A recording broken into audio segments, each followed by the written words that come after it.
तो last class में हम लोग ने पढ़ा था डिग्रीज ऑफ कंपैरिजन। अब आते हैं वर्ब पे। वर्ब मतलब होता है क्रिया, जो हम लोग काम करते हैं। जितने सारे डूइंग वर्ड्स हैं वो सारे वर्ब होते हैं। Verbs are the words that are denote some actions, verb, activity, process, state, condition, status, quality और position। ये सारी चीजें जो बताते हैं क्या क्या, एक्शन, वर्ब, एक्टिविटी, प्रोग्रेस और स्टेट कंडीशन, स्टेटस, क्वालिटी और पोजीशन। ये सारी चीजें जो हमें शो करते हैं जो वर्ड्स, वो सारे वर्ब कहलाते हैं। और काइंड्स ऑफ वर्ब क्या है? Main verb, auxiliaries. तो देखते हैं मेन वर्ब क्या है। To understand main verb let us read the, इसको देखते हैं हम लोग क्या है। ये पूरा पढ़ते हैं तो मेन वर्ब हमें पता चलेगा। One day my father returned home, usually late. He reminded quite when I asked him the reason behind his late. अब the words expressing something being done, जो words इस पैराग्राफ में कुछ होते हुए बता रहे हैं, जिनसे पता चल रहा है कि कुछ हुआ है, कुछ हो गया है, या कुछ क्रिया हुई है, या फिर कहीं पर किसी की पोजीशन बताई जा रही है, तो वो क्या है? वो वर्ड्स क्या है? वही वर्ब है। हाँ, the words expressing something being done, something being possessed or state, condition, quality or someone, something are termed as main verb। ये सारे main verb हैं। अब auxiliaries क्या है? Was, had, do, were are not helping verb, auxiliaries verb, but main verb। So a verb, for example, be, do or have, that is used with the main verb। जो main verb अभी हमने आपको बताया, जिससे जो words होते हैं जिनसे पता चलता है कौन सा एक्शन किया गया है, क्या हुआ है, स्टेट, कंडीशन, क्वालिटी, ये सब पता चलती है, वो मेन वर्ब है। तो जो verb that is used with main verb, जो मेन वर्ब के साथ यूज किया जाता है टू शो टेंस। टेंस यानी कि काल। काल मतलब किस समय ये हो रहा है, पास्ट में हो रहा है, प्रेजेंट में हो रहा है या फ्यूचर में हो रहा है। तो मेन वर्ब के साथ जो वर्ब होता है, जो बताता है कि ये किस टेंस में हो रहा है, और फॉर्म क्वेश्चन, या फिर उससे क्वेश्चन का पता चलता है। या फिर अगर आपने सुना होगा इंट्रोगेटिव सेंटेंसेस, तो इंट्रोगेटिव सेंटेंसेस की जो पहचान होती है जिन वर्ड से होती है, उन्हें ही ऑक्सिलरीज कहा जाता है।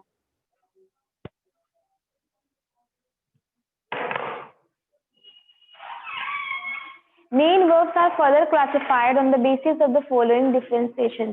तो मेन वर्ब भी कुछ डिफरेंस बताए गए हैं। मेन वर्ब के भी वो क्या क्या है? ट्रांजिटिव और इंट्रांजिटिव वर्ब, फाइनाइट और नॉन फाइनाइट वर्ब, या रेगुलर और इरेगुलर वर्ब। वर्ब्स के भी कई मेन वर्ब्स के भी कई सारे टाइप्स हैं। कौन कौन से? ट्रांजिटिव और इंट्रांजिटिव, फाइनाइट और नॉन फाइनाइट, और रेगुलर और इरेगुलर। ट्रांजिटिव देखते हैं क्या है। The main verbs which need an object, ये हम आपको बता चुके हैं। जिन वर्ब्स को ऑब्जेक्ट की जरूरत पड़ती है वो ट्रांजिटिव होते हैं। जैसे the lion trap the mouse in its paws. तो लायन ने ट्रैप किया, ये आपका वर्ब हो गया, ये आपका मेन वर्ब हो गया। लेकिन उसको जरूरत है आगे के वर्ड की। कौन कौन से? द माउस इन इट्स पॉ, अपने पंजों में। उसके बाद क्या आता है? Intransitive verb, the main verbs which do not depend any object, जो किसी भी ऑब्जेक्ट पर डिपेंड नहीं करते हैं, वो वर्ब अपने आप में कंप्लीट होते हैं, वो डूइंग वर्ब, तो उन्हीं को क्या कहा जाता है? Intransitive verb. जैसे all the boys laugh loudly. फिर क्या आता है? Finite verbs, these verbs the major category of the main verb, इनको मेन वर्ब्स की कैटेगरी में सबसे मुख्य स्थान दिया गया है। Which undergo changes with a change in the subject। जैसे क्या है? we, they, you all appreciate nature's beauty। फिर नॉन फाइनाइट वर्ब क्या है? the verb he welcomes the newly married couple। तो जैसे कि the verb married remains unchanged in the above examples, acting an adjective for the noun couple। Hence, the verb married in the above example is non-finite verb।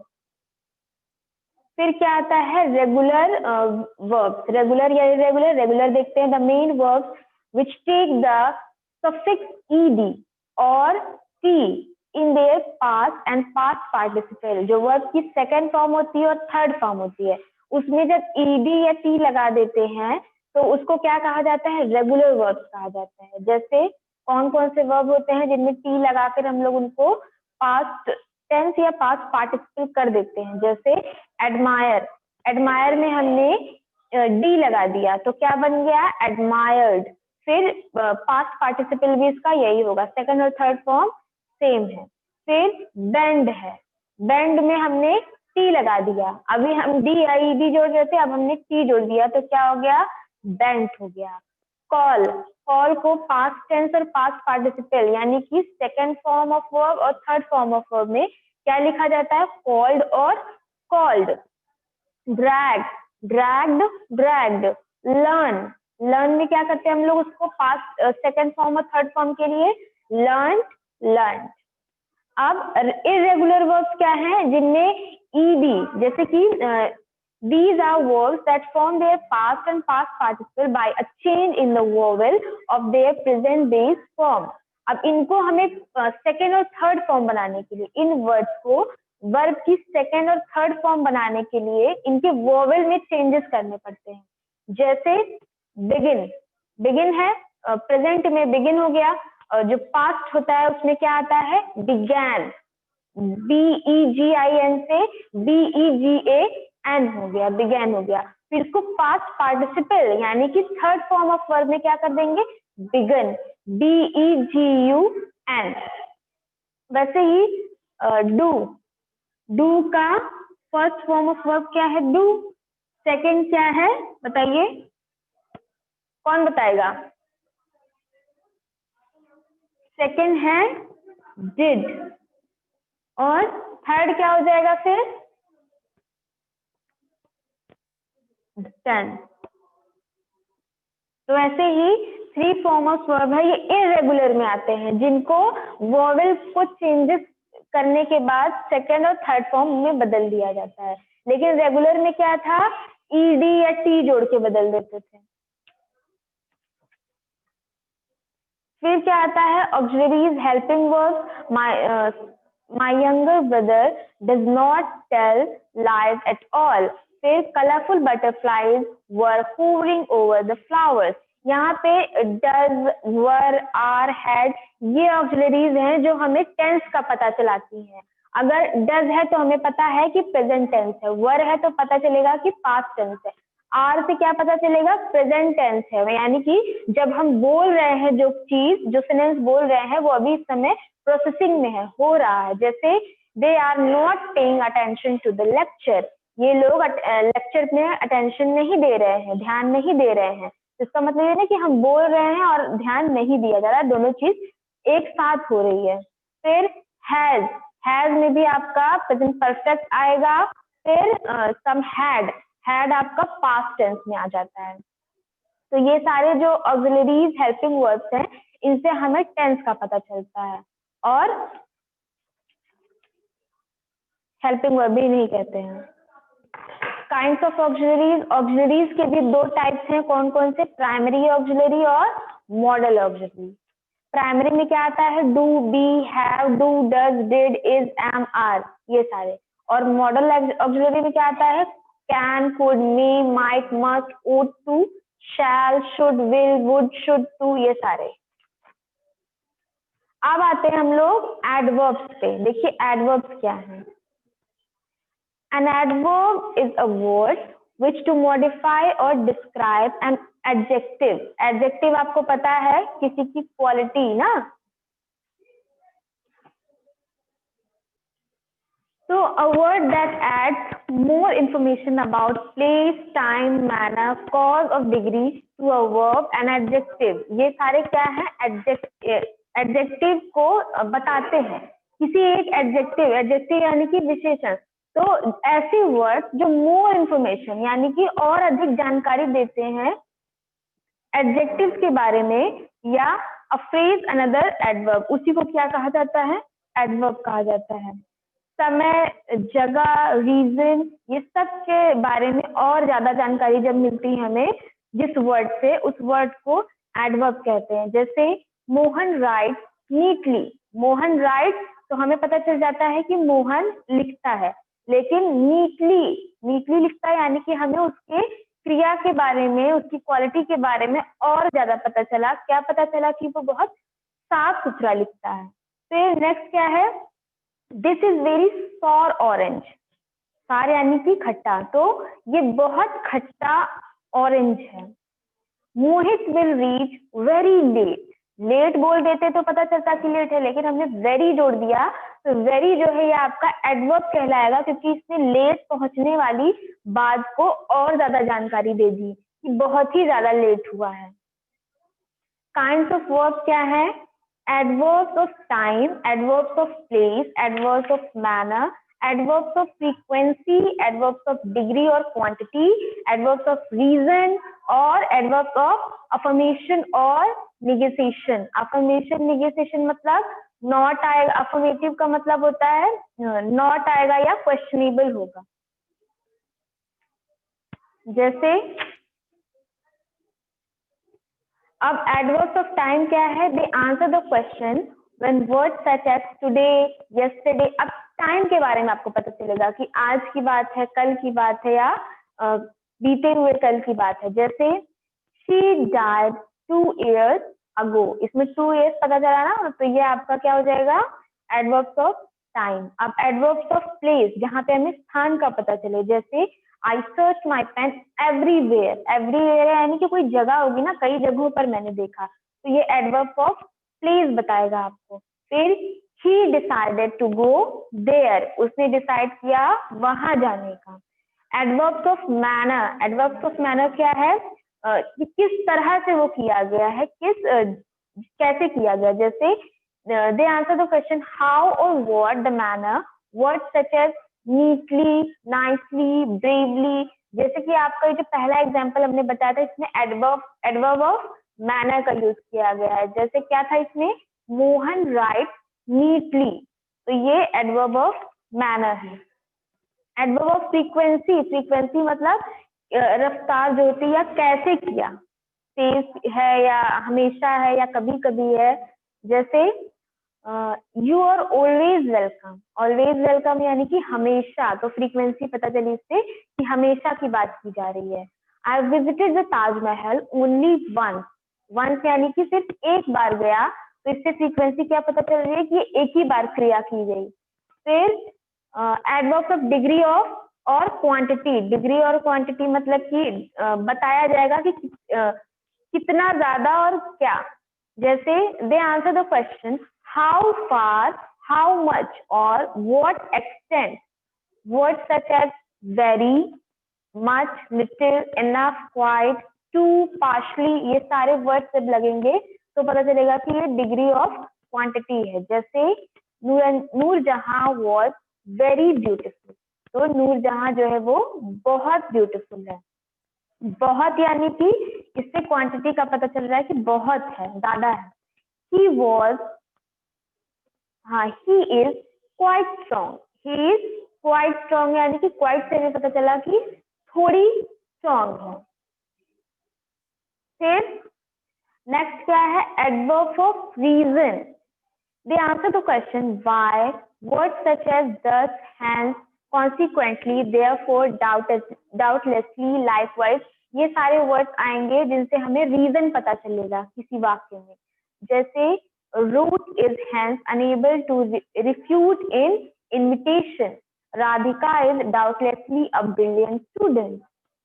Next क्या है? Adverbs of affirmation और negation. They answer the question raised by others, इसमें कुछ questions का जवाब दिया जाता है, कोई कुछ पूछता है तो हम एडवर्ब ऑफ अफर्मेशन और निगेशन से जवाब देते हैं। इसमें कौन कौन से वर्ड्स यूज किए जाते हैं? Word such as yes, yes, certainly, surely, etcetera. इसका एग्जाम्पल देखते हैं। दे विल नॉट कम, वो नहीं आएंगी। I do not know their family, मैं उनकी फैमिली को नहीं जानती। फिर तो एडवर्ब ऑफ अफर्मेशन यहाँ से एंड होता है। अब क्या आता है, फॉर्मेशन ऑफ एडवर्ब, जैसे नाइस, नाइसली, नाइस का नाइसली हो जाएगा, वाइज का वाइजली हो जाएगा, बैड का बैडली हो जाएगा। ये सारे वर्ड्स हैं जो एडवर्ब में चेंज होते हैं। फिर क्या आता है, position of adverb, and adverb must be place in the correct position in a sentence. अब सेंटेंस के अंदर एक करेक्ट पोजीशन पे ही उस एडवर्ब को हम रख सकते हैं। The adverb of time, place and manner are placed after the verb और द ऑब्जेक्ट। जब हम टाइम की बात करेंगे, यस्टरडे, टुमारो, तो वो कहाँ पर वाक्य में फिट होगा, उसको बहुत ध्यान देने वाली बात है। वो कब होगा, आफ्टर द वर्ब और ऑब्जेक्ट, आफ्टर द वर्ब और ऑब्जेक्ट। हाँ, तो अगर टाइम हमें लगाना है या कुछ भी टाइम, प्लेस, जगह कुछ भी लगाना है, तो हमें उसको वर्ब के और ऑब्जेक्ट के बाद रखना पड़ेगा। जैसे मोहन विल कम हियर, हमने जगह लगाई ना, तो हमने इसको वर्ब और ऑब्जेक्ट के बाद रखा है। Mohan will come here last में लगाया है। रेणुका बिहेव फूलिशली, ये भी हमने लास्ट में एंड में डाल दिया। फिर सम पॉइंट्स रिमेंबर क्या है, to adverb, sometimes, seldom, often, always, never, over, frequently, ये सारे जो वर्ड्स हैं, ये जब आएंगे तब क्या करना है, place before the verb they qualify for. जैसे he smokes seldom, he seldom smokes।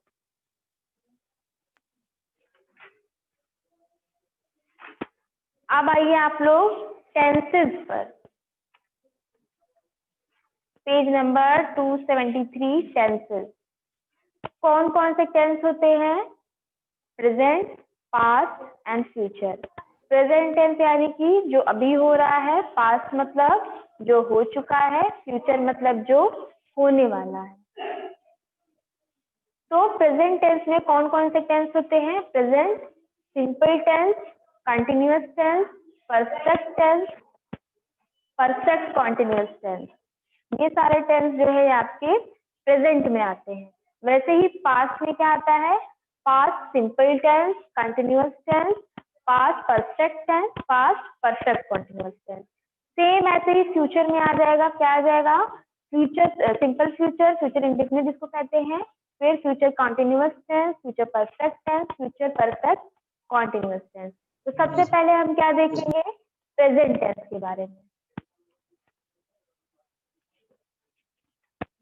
Present tense में सबसे पहला क्या आता है,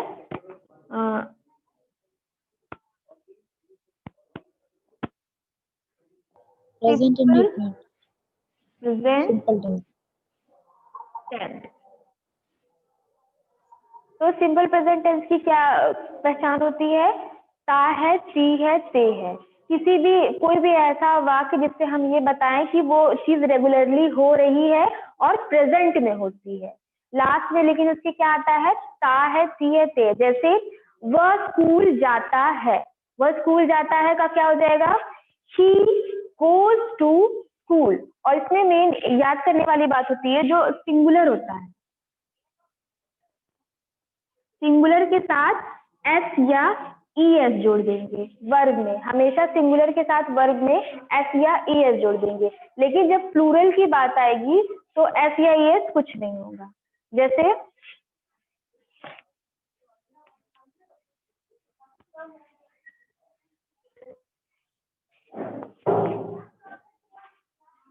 जैसे वो स्कूल जाता है, ही गोज टू स्कूल, है ना। फिर हम स्कूल जाते हैं, वी गो टू स्कूल। ठीक, तो यहाँ पे वर्ग में हमने ई एस जोड़ दिया, लेकिन यहाँ पे कुछ नहीं जोड़ा। क्यों, क्योंकि यहाँ पे ये सिंगुलर है और ये यहाँ पे प्लूरल है। फिर इंट्रोगेटिव और निगेटिव। इंट्रोगेटिव यानी कि क्वेश्चन वाले जो वर्ड्स होते हैं, और निगेटिव यानी जिसमें ना बोला जाता है। तो वह स्कूल नहीं जाता है, वह स्कूल नहीं जाता कि क्या लिखेंगे, he does not go to school. यहाँ पे हम क्या जोड़ देंगे, निगेटिव को देखते हुए डज जोड़ देंगे। फिर अब प्लूरल के साथ क्या लिखेंगे, हम स्कूल नहीं जाते हैं, we do not go to school. यहाँ पे हमने डज लगाया क्योंकि ये सिंगुलर है, यहाँ पे हमने डू लगाया क्योंकि ये प्लूरल है ना। तो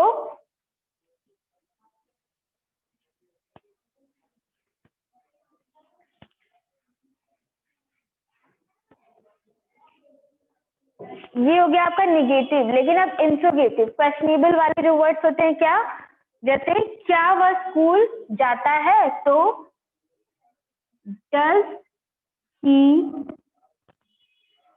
गो to school, question word, does he go to school, तो यहाँ पे डज आ जाएगा। लेकिन अगर हम डबल इंट्रोगेटिव बनाते हैं, डबल इंट्रोगेटिव यानी कि व्हाट, व्हेन, हाउ, ये सारे जो वर्ड्स हैं ये आपके सेंटेंस में जब आएंगे तो क्या होगा, वह स्कूल कैसे जाता है, तो how does he go to school. ये आपका डबल इंट्रोगेटिव और डबल इंट्रोगेटिव हो गया।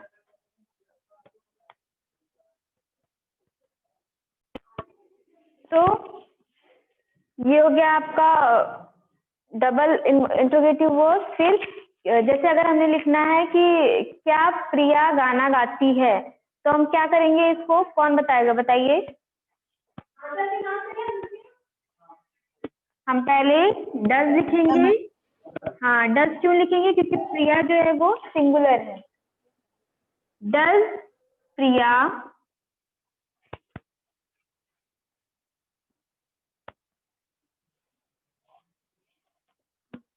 सिंग अ सॉन्ग, तो ये आपका क्वेश्चनेबल वर्ड हो गया, does Priya Singh a song, क्या प्रिया गाना गाती है। तो यहाँ से आपका प्रेजेंट सिंपल टेंस एंड होता है। अब हम आएंगे प्रेजेंट कंटिन्यूअस टेंस पे। तो कंटिन्यूअस का मतलब ही होता है कंटिन्यूटी, जो कि जारी रहता है। ऐसे वर्ड, ऐसे वाक्य जिनको जब हम बोलते हैं तो वो उस समय प्रेजेंट टाइम में प्रोग्रेसिव होते हैं, वो हो रहे होते हैं। जैसे वह स्कूल जा रहा है, तो हम बोल रहे हैं वह स्कूल जा रहा है, इसका मतलब क्या है कि वो अभी भी स्कूल जा रहा है, उसके स्कूल जाने की जो क्रिया है वो हो रही है।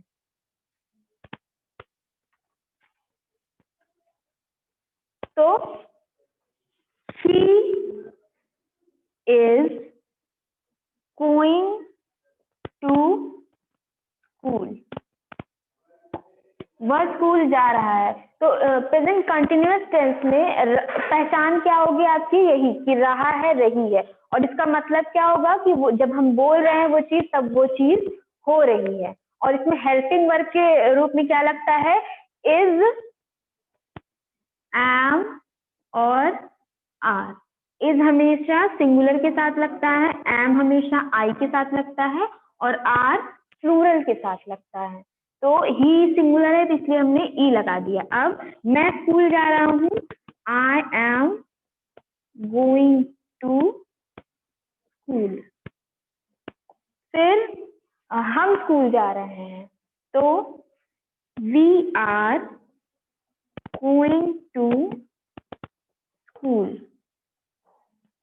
समझ में आ गया होगा इज, एम, आर कैसे लगता है। और ये जो वाक्य हैं ये सारे प्रेजेंट कंटिन्यूअस के वाक्य हैं। अब इसको अगर निगेटिव करेंगे तो क्या लिखेंगे, मैं स्कूल नहीं जा रहा हूँ, तो क्या हो जाएगा, I am not going to school, वह स्कूल नहीं जा रहा है, he is not going to school, we, अगर हम नहीं जा रहे तो we are not going to school. अब इसी को इंट्रोगेटिव करेंगे तो क्या करेंगे, क्या वह स्कूल जा रहा है, तो is he going to school, पहले क्या आ जाएगा आपका, हेल्पिंग वर्ब आ जाएगा, सबसे पहले हेल्पिंग वर्ब आ जाएगा इज, फिर क्या आएगा, सब्जेक्ट आएगा, सब्जेक्ट क्या हो जाएगा, ही, इज ही, फिर क्या आएगा आपका, वर्ब आएगा। यहाँ पे वर्ब क्या है, गो, तो आईएनजी लगा देंगे क्योंकि ये कंटिन्यूअस टेंस है। Is he going to school, फिर ऑब्जेक्ट एंड अदर वर्ड, और यहाँ पे क्वेश्चन मार्क रहेगा क्योंकि ये क्वेश्चन है। डबल इंट्रोगेटिव करेंगे तो क्या हो जाएगा, वह कैसे स्कूल जा रहा है, तो हाउ, पहले हमने हाउ करके किसी डबल इंटरोगेटिव है तो जो क्वेश्चन वर्ड है वो आ जाएगा यहाँ पे। तो क्या हो गया, हाउ इज